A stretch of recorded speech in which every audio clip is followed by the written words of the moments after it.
Alhamdulillahilladzi bi ni'matihi tatimmus shalihat wa bi fadlihi turfa'u darajat wa tukaffaru sayyi'at. Asyhadu an la ilaha illallah wahdahu la syarikalah qadil hajat wal alim bil khafaya wal maknunat. Wa asyhadu anna nabiyyana Muhammadan abduhu wa rasuluhu sayyidul bariyat sallallahu alaihi wa ala alihi wa sahbihi wa man sara ala nahjihi wa ihtada bihadihi ma dama bil ardi was samawat. Amma ba'd. Allahumma la ilma lana illa ma 'allamtana innaka antal alimul hakim fa'alimna ma yanfa'una wanfa'na bima 'allamtana wa zidna ilman. Walhamdulillahi ala kulli hal. Rabbana iftah bainana wa baina qaumina bil haqqi wa anta khairul fatihin. Alhamdulillah, pada kesempatan pagi hari ini Allah Subhanahu wa taala mempertemukan kita kembali dalam sebuah kesempatan yang moga-moga mendatangkan keberkahan, rahmah dan maghfirah dari Allah Subhanahu wa taala. Pada kesempatan pagi hari ini, tema yang ingin saya sampaikan adalah sejarah ringkas tentang seorang nabi mulia, seorang nabi yang kisahnya menjadi kontroversi, seorang nabi yang dimuliakan di dalam Islam, yaitu kisah singkat tentang Nabi Isa alaihissalam. Kenapa saya katakan kisah Nabi Isa itu adalah kisah kontroversial? Karena kisah Nabi Isa itu diklaim ada dalam 3 agama. Islam ada kisahnya, Yahudi ada kisahnya, Nasrani ada kisahnya. Hanya saja cara pandang tentang kisah itu berbeda-beda. Kalau Islam menempatkan Nabi Isa alaihissalam, finalnya beliau hanya seorang Nabi dan Rasul. Sedangkan orang-orang Yahudi, mereka menganggap Nabi Isa itu adalah anak hasil zina. Zinanya Maryam dengan Yusuf An-Najjar, Yusuf si tukang kayu, yang mereka klaim akhirnya mampu mereka bunuh. Sedangkan orang-orang Nasrani sendiri menempatkan Nabi Isa alaihissalam itu ada 2 versi. Ada yang mengatakan sebagai anak Tuhan, dan ada juga yang mengatakan Isa itu ya Tuhan itu sendiri. Maka berbicara tentang kisah Nabi Isa adalah kisah yang seru karena memang dibicarakan oleh 3 agama besar. Nah, supaya kita kemudian bisa membicarakan kisah Nabi Isa secara proporsional, maka saya menyarankan kepada Bapak dan Ibu yang hari ini membawa Al-Quran, silahkan dibuka yang pertama surat Ali Imran. Surat ketiga mulai dari ayat ke-33 sampai ayat ke-37. Kenapa? Karena ketika bicara tentang Nabi Isa alaihissalam tidak bisa dipisahkan dari kisah ibunya, yaitu Maryam alaihissalam. Allah berkata di surat Ali Imran ayat ke-33, A'udzubillahi minasyaitonirrajim, Bismillahirrahmanirrahim. Innallaha astafa Adama wa Nuha wa ala Ibrahima wa ala Imrana alal alamin. Sesungguhnya Allah memilih Adam, Nuh, keluarga Ibrahim dan keluarga Imran di atas semesta alam ini. Para ulama mengatakan Allah menyebutkan beberapa pihak yang kemudian memiliki kelebihan di zaman itu. Yang pertama Nabi Adam alaihissalam. Kelebihannya apa? Dialah manusia pertama, dan konon dialah manusia yang Allah ciptakan dengan kedua tangan Allah. Kemudian yang kedua adalah Nuh. Apa kelebihan Nabi Nuh? Nabi Nuh itu adalah Rasul pertama. Bahkan di dalam hadis dia juga dijuluki sebagai Abul Bashar As-Sani, bapaknya manusia yang kedua. Kenapa dia diberikan julukan seperti ini? Karena tatkala terjadi banjir bandang di zaman Nabi Nuh, manusia itu meninggal semua kecuali yang ada di dalam kapal. Dan akhirnya manusia itu ada kembali, banyak kembali dari orang-orang yang berada di dalam kapal. Seakan-akan muncul lagi manusia setelah manusia itu diselamatkan oleh Allah yang ada di dalam kapal saja. Maka dia disebut sebagai bapak manusia yang kedua. Yang ketiga yang Allah utamakan yaitu keluarga Ibrahim. Kenapa? Istrinya adalah orang yang solehah, anaknya adalah orang yang soleh. Bahkan dari jalur Ibrahim banyak yang menjadi nabi. Maka dia kemudian dijuluki sebagai Abul Anbiya, bapaknya para nabi. Sedangkan keluarga Imran adalah keluarga yang unik. Dia bukan nabi, tetapi Allah Subhanahu wa taala mengangkat kisahnya karena di keturunannya nanti yaitu cucunya bakal menjadi seorang nabi dan rasul besar di dalam Islam yang juga dimuliakan, yaitu Nabi Isa alaihissalam. Yang kemudian Allah Subhanahu wa taala di dalam ayat ke-35 melanjutkan tentang doanya istrinya Imran. Imran ini siapa? Kalau saya memakai pendapat dari Muhammad bin Ishaq, salah seorang pakar sejarah di dalam Islam, beliau itu mengatakan Imran di sini adalah Imran bin Basham. Meskipun ada juga sebagian ahli sejarah lain mengatakan bukan Imran bin Basham, tetapi Imran bin Masan. Yang dia punya istri yang bernama Hannah bin Fakudah. Hannah bin Fakudah inilah yang berdoa kepada Allah supaya diberikan keturunan. Siapakah Hannah ini? Hannah ini adalah seorang ahli ibadah di kalangan Bani Israel yang punya suami bernama Imran. Imran ini adalah pemuka agama di kalangan Bani Israel, bahkan pemimpinnya. Selama bertahun-tahun menikah, mereka tidak dikaruniai anak, sampai ada sebuah peristiwa Hannah melihat seekor burung memberikan makan kepada anaknya. Maka perasaan seorang perempuan yang mendambakan kelahiran anak tapi kok belum kunjung tiba, iri Pak melihat, ya Allah, burung aja engkau berikan kesempatan punya keturunan, apa salah diriku sampai engkau tidak memberikan keturunan? Maka dia kemudian berdoa. Yang doanya itu kemudian diwujudkan dalam bentuk nadar. Ya Allah, kalau nanti engkau berikan keturunan, maka aku akan menjadikan dia pelayan di Baitul Maqdis. Ibnu Katsir rahimahullah ta'ala mengatakan, memang sudah jadi kebiasaan orang Bani Israel pada saat itu, kalau berdoa kepada Allah minta keturunan itu pengen anaknya jadi pelayan di Baitul Maqdis. Karena sebaik-baik anak di zaman itu adalah yang menjadi pelayan di Baitul Maqdis. Termasuk Hannah pingin kalau kemudian anaknya nanti menjadi salah satu pelayan di Baitul Maqdis. Maka Allah Subhanahu wa taala kemudian mengabulkan doa dan nadar dari Hannah, yang kemudian ternyata yang dilahirkan itu adalah seorang anak perempuan, bukan anak laki-laki. Tapi karena nadarnya tidak bersyarat, baik anak laki-laki maupun perempuan nanti aku akan jadikan dia pelayan di Baitul Maqdis, maka dia segera menyerahkan anak yang baru dilahirkan ini ke Baitul Maqdis. Nah, di dalam ayat surat Ali Imran dari 33 sampai 37 dikatakan bahwasanya anak itu kemudian diberikan nama Maryam. Para ulama kemudian membahas tentang masalah nama. Ada dua cara pandang para ulama tentang kapan kita memberikan nama kepada anak. Ada yang berpendapat dengan ayat ini anak itu diberikan nama di hari kelahirannya. Sebagaimana tatkala Hannah melahirkan Maryam, langsung dikasih nama Maryam.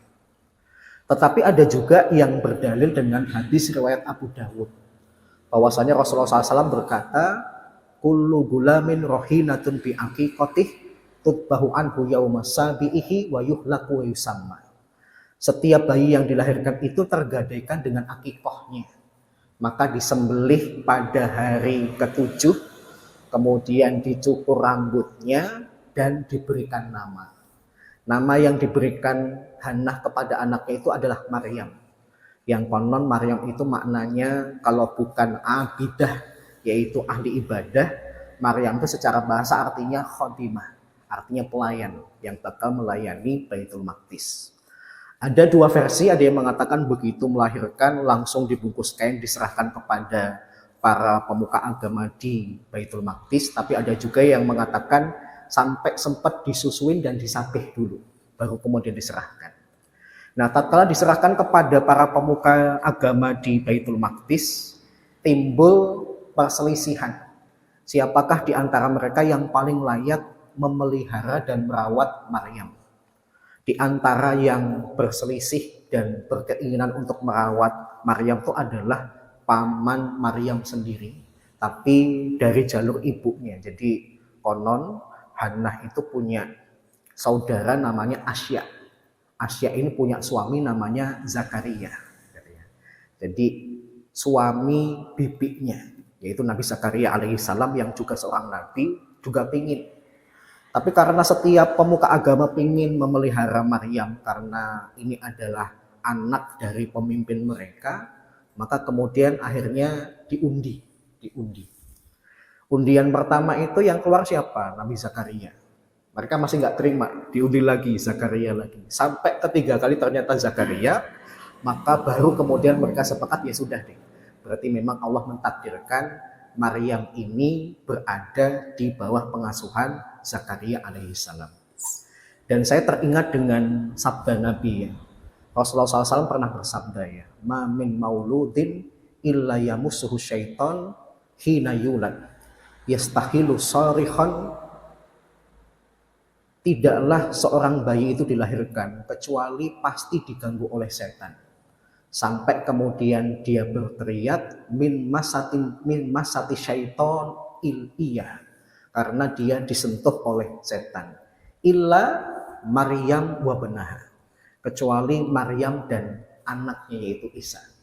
Konon dari seluruh bayi yang dilahirkan di atas permukaan bumi ini yang tidak diganggu oleh setan cuma dua, Maryam dan Isa alaihissalam. Kenapa? Karena dalam surat Ali Imran ini Hannah sempat berdoa kepada Allah, wa inni u'idzuha bika minasyaitonir rajim wa dzurriyyataha minasyaitonir rajim. Sesungguhnya aku memohon perlindungan kepadamu ya Allah untuk dia dan keturunannya dari setan yang terkutuk.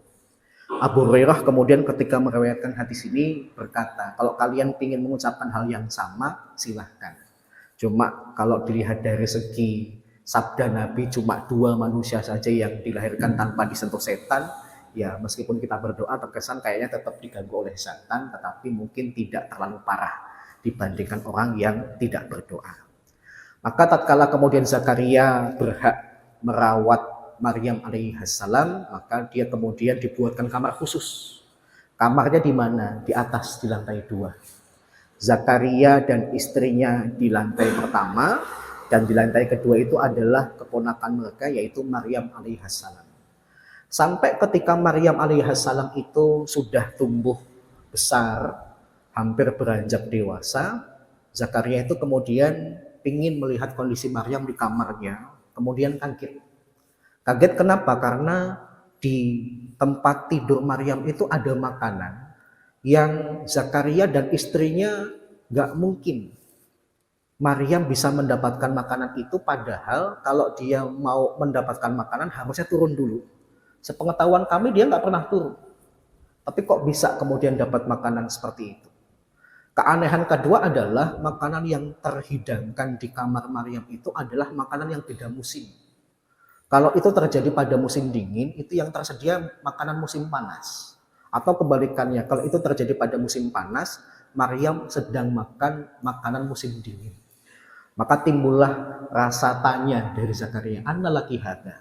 Ini dari mana ya Maryam? Kok kamu bisa dapat makanan seperti ini? Sepengetahuan paman dan bibi, kamu nggak pernah keluar untuk mencari makanan dan sebagainya. Maka kemudian Maryam mengatakan, innallaha yarzuqu may yasha'u bighairi hisab. Ini semua dari Allah ya paman, dan Allah tuh kalau ngasih rizki maka tanpa batas. Dari situ kemudian akhirnya Zakaria baru mulai tergerak berdoa untuk minta anak. Ternyata kasusnya Zakaria nggak jauh seperti Imran yang butuh waktu lama untuk mendapatkan anak atau keturunan. Maka kemudian akhirnya doanya Nabi Zakaria itu Allah abadikan dalam awal-awal surat Maryam dari ayat yang kedua sampai ayat yang ke-6. Yang kondisi Zakaria dan istrinya tergambarkan dalam doa itu. Sama-sama sudah tua, bahkan kemudian istrinya itu mandul. Tapi gara-gara melihat Allah saja menghadirkan sesuatu yang remeh bagi Zakaria itu mampu, apalagi kalau kemudian cuma minta anak. Maka kemudian akhirnya di kemudian hari nanti Zakaria diberikan anak oleh Allah yang kemudian langsung diberi nama anakmu itu adalah Yahya. Maka Zakaria alaihissalam kemudian merawat Maryam dan mendapati keponakannya ini ternyata bukan manusia biasa, tetapi dikatakan oleh para ulama Maryam itu adalah wali. Karena Allah Subhanahu wa taala memberikan beberapa kelebihan yang tidak diberikan kepada manusia yang lain. Baik, kemudian yang kedua, silahkan bapak-bapak atau ibu-ibu buka surat Maryam, surat ke-19. Mulai dari ayat 16 sampai 37 yang diawali oleh perkataan Allah Subhanahu wa taala ketika Allah Subhanahu wa taala berkata, "Wadkur fil kitabi Maryam idin tabadat min ahliha makanan syarqiyah."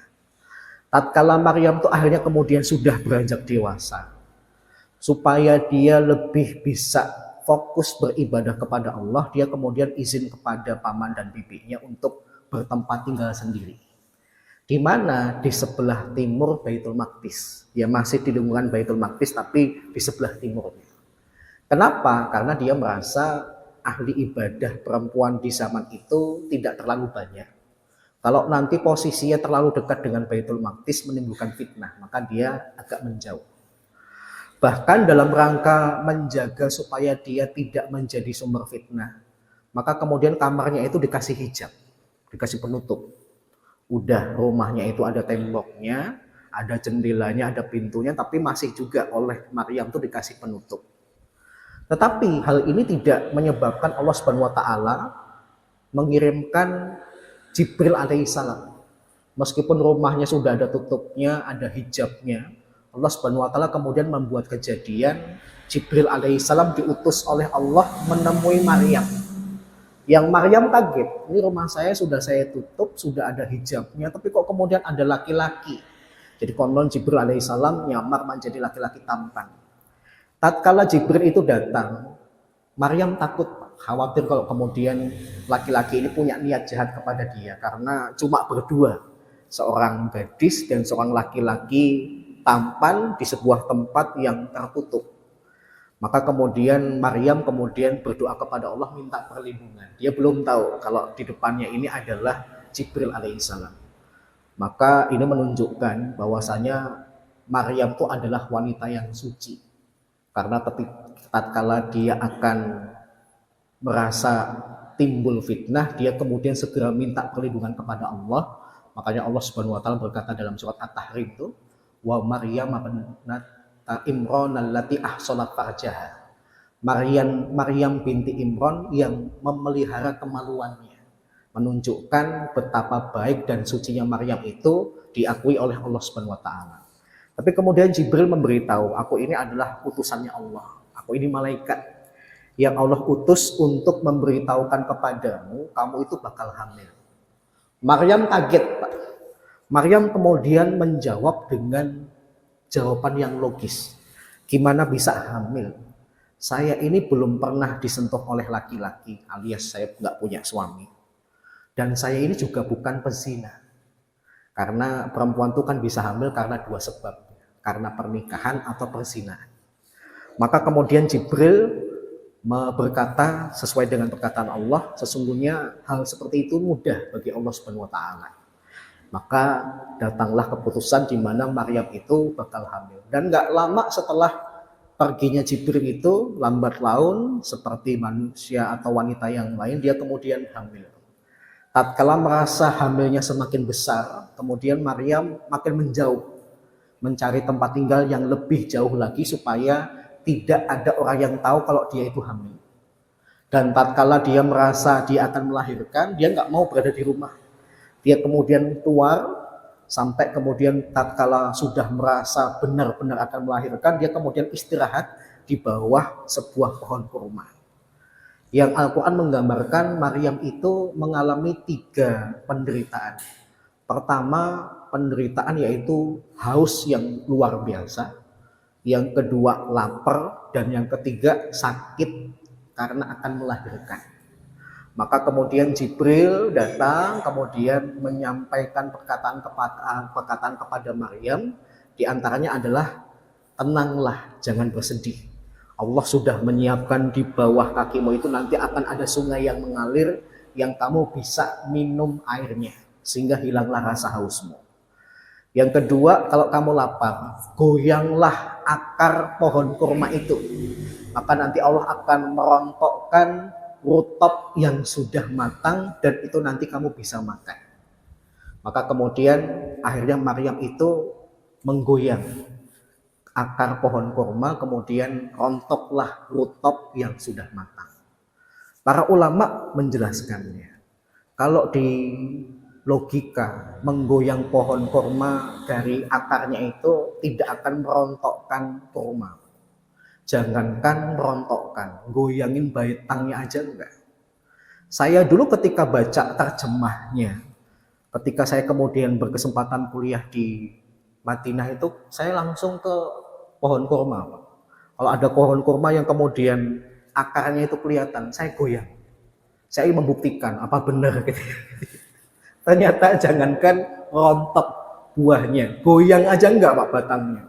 Saya kemudian kok di dalam Al-Quran digoyang bisa rontok, ini kok enggak rontok gitu ya. Kemudian saya ketemu pohon kurma yang lain di daerah lain, saya goyang, ya enggak rontok Pak. Baru kemudian saya tergerak baca tafsir, kemudian tanya para ulama. Maka itu kemudian ketika saya ceritakan kisah saya tertawa gitu ya. Ya kamu enggak tanya-tanya dulu sih kepada orang yang tahu tentang maksud perkataan Allah itu. Maksud perkataan Allah itu adalah carilah sebab, nanti Allah yang menentukan hasil. Berusahalah, nanti Allah yang memberikan hasilnya. Maryam tuh diberitakan oleh Allah tetap berusaha untuk dapetin makanan, minimalnya menggoyang. Nanti Allah yang memberikan hasil, yaitu diturunkan rutobnya. Rutab itu apa? Rutab itu adalah kurma yang masih ada kulitnya. Yang dulu saya pernah katakan, inilah makanan favorit Nabi. Yang rasanya segar, makanya Nabi itu kalau buka puasa dengan kurma. Kurmanya apa? Dengan rutab. Makanya Nabi SAW tuh hobi banget makan kurma ketika berbuka puasa karena segar. Dan ini sekaligus menjadi dalil. Kenapa? Karena rutab atau kurma itu tidak akan berbuah kecuali di musim panas. Di musim panas. Berarti Maryam tuh melahirkan Isa di musim apa? Di musim panas. Yang kejadian ini dipertegas lagi dalam kitab mereka.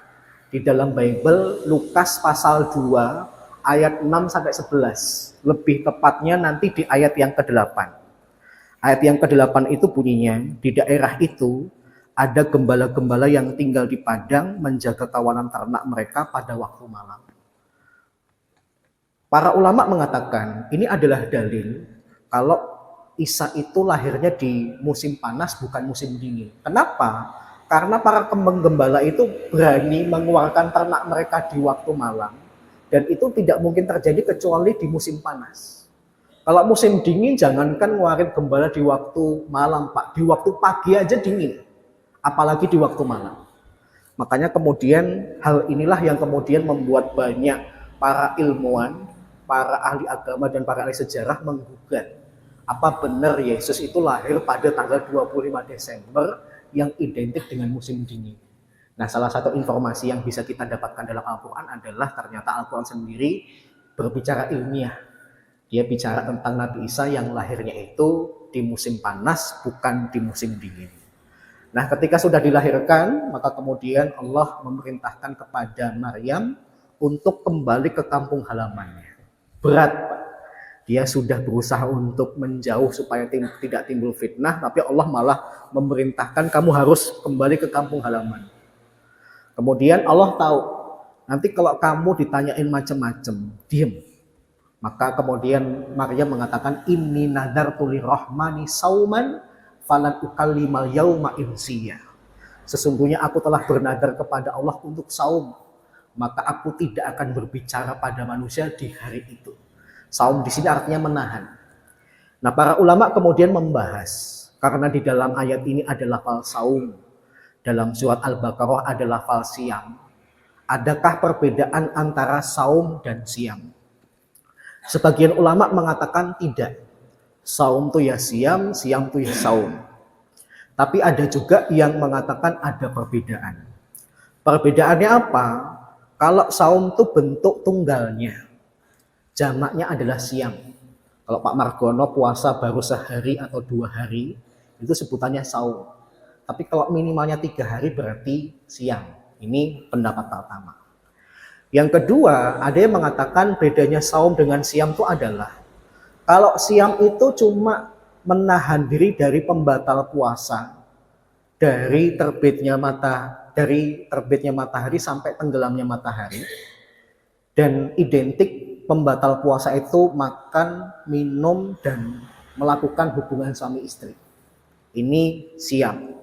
Tapi kalau saum itu plus, ya menahan diri dari makan, minum, dan hubungan suami istri serta tidak berbicara. Nah itu saum. Makanya Allah menggunakan lafal saum untuk Maryam karena menunjukkan dia itu siamnya plus, dia tidak berbicara. Maka kemudian Maryam melaksanakan perintah Allah, dia pulang ke kampung halamannya, maka orang-orang di kampung halamannya langsung berbicara hal-hal negatif. Gitu ya. Di antaranya mereka kemudian membandingkan Maryam dengan bapak dan ibunya. Ini anak nih gimana sih? Bapaknya soleh, ibunya soleha. Bahkan bapaknya adalah pemimpin kita. Tapi kok kemudian punya anak lama nggak kelihatan, pulang-pulang bawa anak tapi nggak ada suami. Maka kemudian mereka menuduh Maryam itu berzina. Maka karena Allah Subhanahu wa taala memerintahkan Maryam jangan menjawab karena Maryam sedang saum, tidak mau berbicara. Seakan-akan para ulama mengatakannya, memang kadang-kadang omongan manusia itu nggak perlu dijawab. Solusinya apa? Diemin aja. Toh nanti mereka akan capek sendiri dan akhirnya bosen sendiri ngomongin kita. Akhirnya selesailah perkara itu. Nggak setiap omongan manusia itu kemudian harus dibalas. Kadang-kadang diam itu menjadi solusi. Maka tatkala kemudian dibicarakan hal-hal yang negatif, kemudian Maryam alaihissalam dalam surat Maryam itu fa'asyarat ilaih. Dia kemudian nunjuk kepada anaknya. Kalau kalian pengen tahu aku ini berzina atau tidak, tanya kepada anakku nih yang masih aku gendong. Maka kemudian kaumnya mengatakan kaifa nukallimu man kana fil mahdi sabiyya. Bagaimana kamu bisa ngomong dengan bayi yang masih digendong? Tapi Allah Subhanahu wa taala membuat mukjizat. Nabi Isa alaihissalam meskipun masih bayi seperti itu mampu berbicara. Tujuan Nabi Isa bisa berbicara pada saat itu apa? Membantah bahwasanya kalau ibunya dituduh berzina, enggak, ibu saya tidak berzina, ibu saya adalah wanita yang baik, wanita yang suci. Saya ini hambanya Allah dan suatu saat bakal diberikan kitab dan bakal dijadikan nabi. Setelah itu kata para ulama, di antaranya Al-Imam Asy-Syaukani, beliau berkata, Nabi Isa berbicara di waktu masih kecil, ya cuma di waktu itu saja. Setelah itu beliau seperti bayi yang lain dan anak kecil yang lain, yang tumbuh seperti tumbuh kembangnya anak-anak yang lain. Jadi sebagian orang menyangka karena dari bayi udah bisa ngomong, habis itu kemudian ngomong terus, enggak. Konon bisa ngomongnya cuma untuk membantah tuduhan bahwasanya ibunya berzina. Kalau kemudian Nabi Isa semenjak itu kemudian ngomong terus, berarti Nabi Isa diangkat jadi Nabi dan Rasul dari bayi dong? Enggak. Para ulama sepakat Nabi Isa itu diangkat jadi Nabi dan Rasul di waktu kemudian, di waktu remaja. Sampai Allah Subhanahu wa taala kemudian menjadikan Nabi Isa alaihissalam menjadi Nabi dan Rasul, yang kemudian dakwahnya tidak berbeda seperti Nabi dan Rasul yang lain. Dakwah para Nabi itu yang pertama apa? Tauhid. Jangan sekutukan Allah, sembah Allah saja. Yang kedua, dia tahu banyak penyimpangan akhlak dari kalangan Bani Israel, maka tugas Nabi Isa kedua itu memperbaiki akhlak Bani Israel. Nah, Bani Israel itu pada saat itu pengennya utusan Allah itu adalah seperti Daud alaihissalam. Karena saat itu konon Bani Israel itu ditindas oleh orang Romawi. Pengennya Nabi berikutnya itu mimpin kita perang sehingga kita bisa terbebas dari penjajahan Romawi. Tapi apa boleh buat, ternyata Nabi Isa itu dakwahnya malah tauhid, dakwahnya malah akhlak. Maka kemudian bukannya dicintai, malah menimbulkan rasa marah dari kalangan Bani Israel. Sampai kemudian Allah Subhanahu wa taala menutup di ayat yang ke-37, akhirnya orang-orang Nasrani itu menjadikan Isa satu di antara tiga kemungkinan. Yang pertama menganggap Isa itu sebagai anak Tuhan. Yang kedua dianggap sebagai Tuhan itu sendiri. Dan yang ketiga dianggap satu dari tiga, Bapa, Putra, dan Roh Kudus.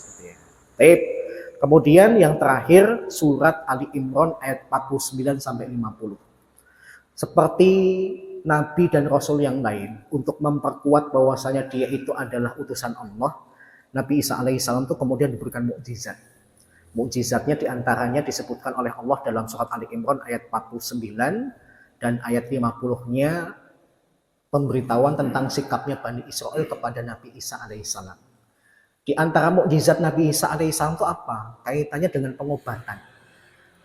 Ibnu Katsir dalam kitab Al-Bidayah wa Nihayah itu mengatakan, mukjizat yang Allah berikan kepada para nabi dan rasul itu biasanya ngikutin tren atau sesuatu yang sedang booming pada saat itu.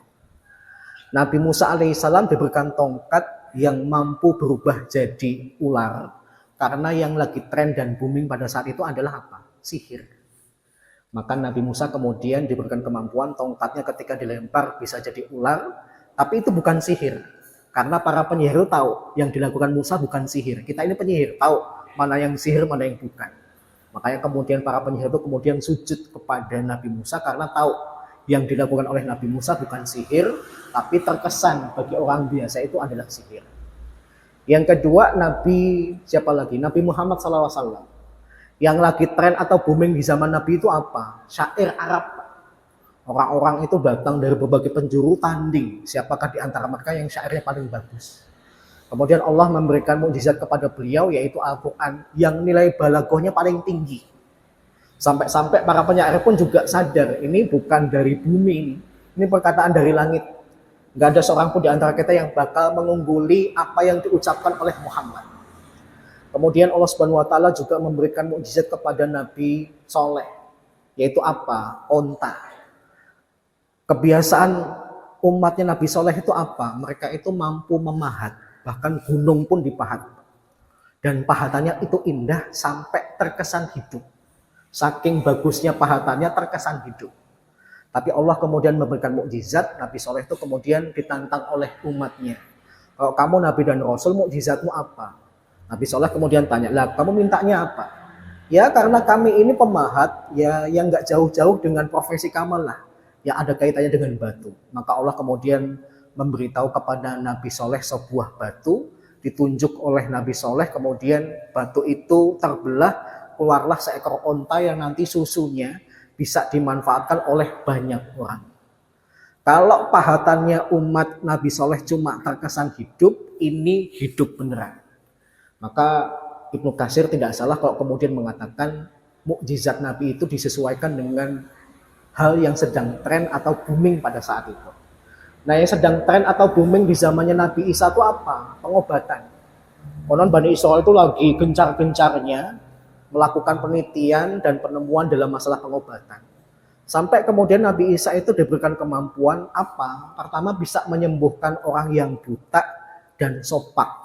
Sopak itu oleh sebagian penerjemah diartikan albino. Kalau orang-orang itu menyembuhkan pakai obat, pakai terapi dan sebagainya. Nabi Musa itu dengan izin Allah, orang yang buta ini diusap, orang yang sopak ini diusap, sembuh. Maka para dokter atau ahli pengobatan saat itu heran. Ini Isa melakukannya gimana? Kemudian bukan cuma itu, ada orang mati, kemudian dengan izin Allah, Nabi Isa kemudian memegang orang mati itu, kemudian hidup kembali. Nah sampai detik ini ilmu pengobatan belum bisa mencapai kemampuan menghidupkan lagi orang mati. Kalau orang yang awalnya buta dibuat melihat kembali, mungkin ada kemungkinan. Kalau kemudian orang albino kemudian disuntik pigmennya berubah, ada kemungkinan. Tapi kalau kemudian menghidupkan lagi orang yang sudah mati, cuma Nabi Isa dengan izin Allah. Di antaranya juga beliau itu bisa membuat burung dari tanah liat kemudian ditiup. Kemudian menjadi burung beneran. Dan yang terakhir Nabi Isa itu diberikan pengetahuan tentang ilmu gaib. Ilmu gaibnya apa? Tahu orang itu makan apa dan apa yang disimpan di rumahnya dari makanan-makanan itu tahu. Seandainya Nabi Isa sekarang masih hidup, Nabi Isa tahu ya, minyak itu ditimbun di mana. Taib gitu ya. Kemudian kisah dari Nabi Isa itu Allah ceritakan dalam surat An-Nisa ayat 157-159. Yaitu apa? Karena Bani Israel itu benci kepada Nabi Isa. Mereka kemudian minta kepada Romawi nangkep dan bunuh Nabi Isa. Tapi Romawi sempat menolak. Kenapa?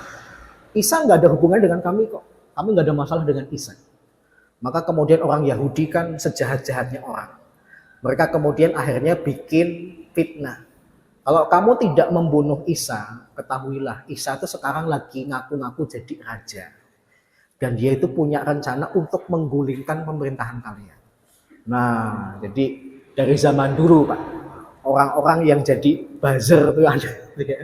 Jadi tukang kompor gitu ya, tukang kompor gitu ya, tidak suka kepada seseorang, kemudian bikin laporan palsu. Nah, kalau kaitannya bukan dengan hal-hal yang benar malah ditanggapi. Tapi kalau kaitannya dengan hal yang benar ditolak. Ya, bikin laporan aja ditolak gitu ya. Waliyadzubillah. Gitu ya. Jadi udah dari zaman dulu buzzer itu ada dan sikap orang malah menerima hal yang salah diterima, yang benar tidak diterima. Maka kemudian ada kejadian yang Allah sendiri mengatakan wa maqtaluhu wa masalabuhu walakin syubbihalahu. Mereka tidak membunuh Isa, tidak juga menyalibnya, tetapi ada yang diserupakan.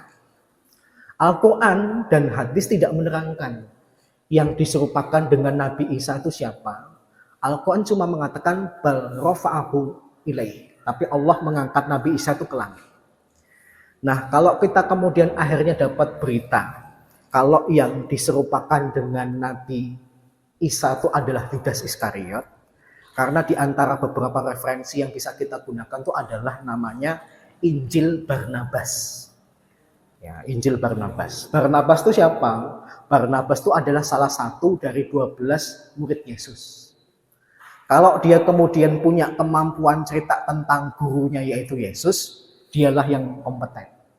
Dibandingkan dengan Paulus, Paulus itu sahabat bukan, tabiin bukan, tabiin bukan.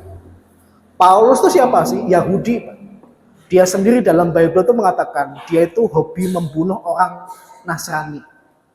Sampai suatu saat tiba-tiba dia ketemu dengan Yesus, ngangkat dia menjadi nabi. Padahal selama ini ya kita itu mendapatkan informasi nabi itu biasanya sebelumnya itu orang baik. Karena kebaikannya akhirnya diangkat jadi nabi. Dan cuma Paulus saja yang dulu adalah pembunuh, preman, ketemu Yesus kemudian jadi nabi. Jadi dia orang yang buruk kemudian diangkat jadi nabi. Padahal hobinya nggak main-main, bunuh orang Nasrani, dan itu diceritakan dalam Bible yang cerita dia sendiri.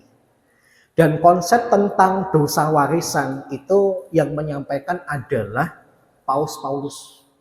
Dalam kisah para nabi dan rasul di dalam Bible itu nggak ada tentang konsep dosa warisan. Dosa warisan itu apa sih? Nabi Adam gara-gara makan di pohon terlarang, kemudian membuat Allah marah, kemudian diturunkan ke bumi. Itu dalam keyakinan yang dibangun oleh Paulus, berarti keturunan Adam harus nebus dengan cara beriman kepada juru selamat, yaitu Yesus. Kalau kemudian tidak beriman kepada Yesus, maka dosa warisannya tidak bisa ditebus. Saya pernah bertanya kepada seorang pendeta ya. Pak pendeta, saya mau tanya tentang masalah dosa dalam versi Kristen. Dosa yang ditebus oleh Yesus itu dosa yang apa? Apakah dosa warisan saja atau dosa kemaksiatan juga diampuni? Dia bingung, Pak. Agak lama dia mikir. Kemudian saya bilang, kalau dua-duanya diampuni, maka ini bisa menjadi dalil bagi orang Kristen untuk berbuat kemaksiatan sebanyak-banyaknya. Kenapa?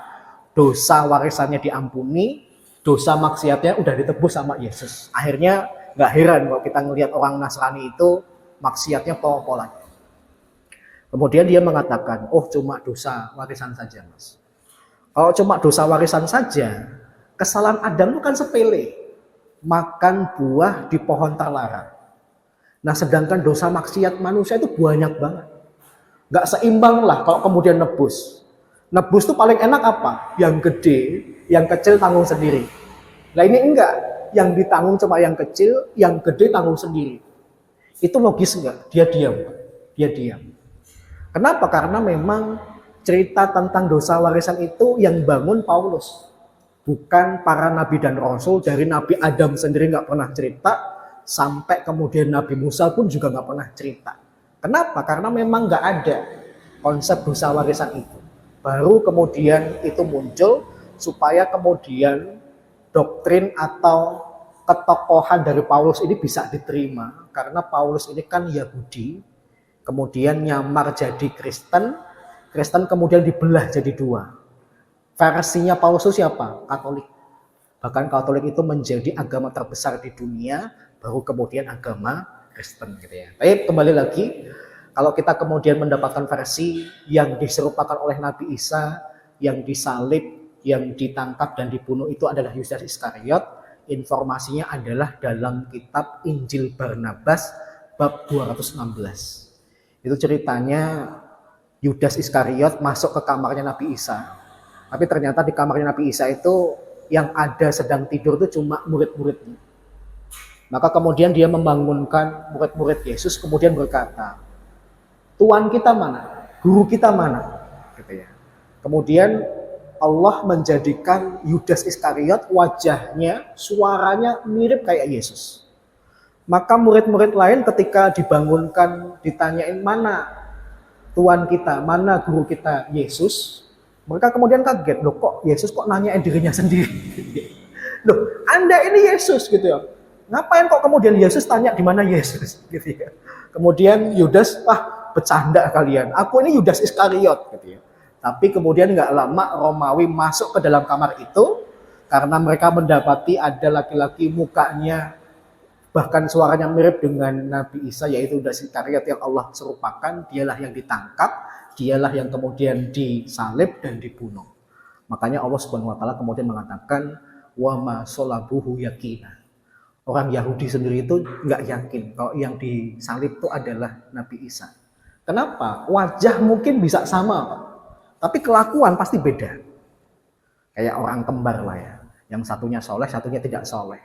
Ketika kemudian kita nangkep yang tidak soleh ini kok pasti kelihatan nih wajahnya kayak dia sih, tapi kok sikapnya beda. Gitu ya. Itulah yang kemudian Allah bangun. Dan Allah Subhanahu wa taala menyelamatkan Nabi Isa dengan diangkat ke langit. Tujuannya apa? Tujuannya suatu saat nanti menjelang hari kiamat turun ke bumi, menyelesaikan segala kontroversi yang berkaitan dengan beliau. Kontroversi yang pertama apa? Beliau akan menegaskan saya ini bukan Tuhan kalian. Saya ini cuma nabi. Yang kedua, saya meninggal dengan cara tidak disalib. Kalau Nabi Isa nanti ketika turun tuh memasuki rumah-rumah dengan mematahkan salib-salib yang ada. Kemudian yang ketiga, konon Nabi Isa nanti bunuh babi. Menegaskan larangan memakan babi itu bukan cuma berlaku di zaman Nabi Muhammad saja, tetapi nabi-nabi terdahulu juga melarang makan babi. Bahkan nanti kalau kita lihat urutannya, yaitu Imam Mahdi, Dajjal, Nabi Isa. Nabi Isa lah nanti yang kemudian memiliki kemampuan dan kesempatan untuk membunuh Dajjal di Masjidil Aqsa. Kemudian dalam hadis itu dikatakan konon Nabi Isa nanti hidup dengan syariat Nabi Muhammad SAW dan tinggal di bumi selama 7 tahun. Setelah itu nanti beliau meninggal, kemudian dikuburkan seperti nabi-nabi yang lain. Wallahu a'lam bishawab. Demikian kisah singkat tentang Nabi Isa alaihissalam. Intinya Nabi Isa adalah sosok yang juga dimuliakan di dalam Islam, tetapi beliau bukan anak Tuhan, bukan juga Tuhan itu sendiri, tapi beliau hanya seorang nabi dan rasul dari sekian utusan Allah Subhanahu wa taala yang dikirimkan oleh Allah kepada manusia. Baik, sisa waktu mungkin kalau ada pertanyaan saya persilahkan.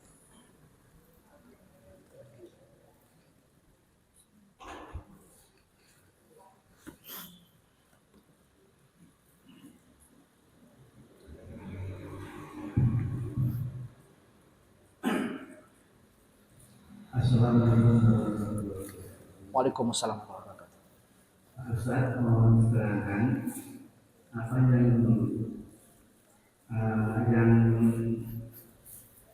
namanya sholat sunnah awabin.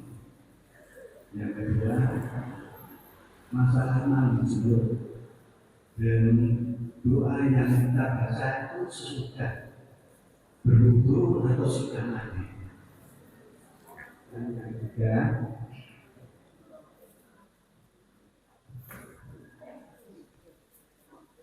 masalah menentukan kemampuan sudah itu ada ustaz yang menyatakan tidak membatalkan. Alasannya bahwa itu adalah bagian dari Daging. tubuh kita. siang mohon dosanya.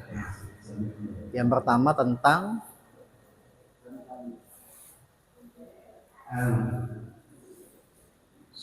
sholat sunnah awabin. Ya.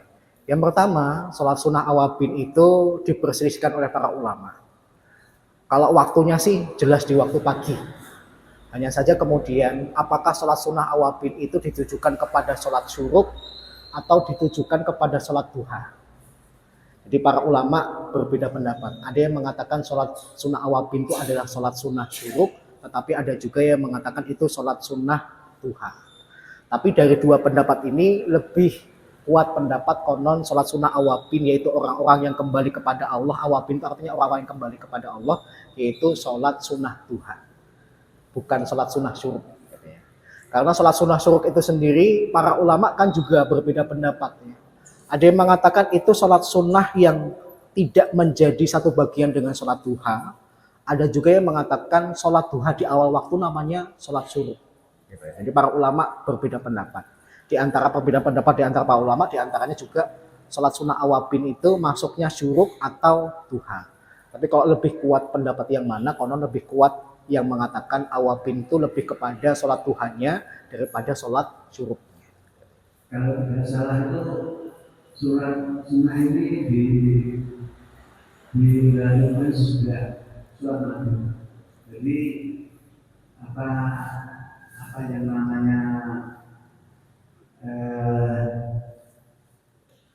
pada surat Nabi itu apa namanya surat sunnah awabin.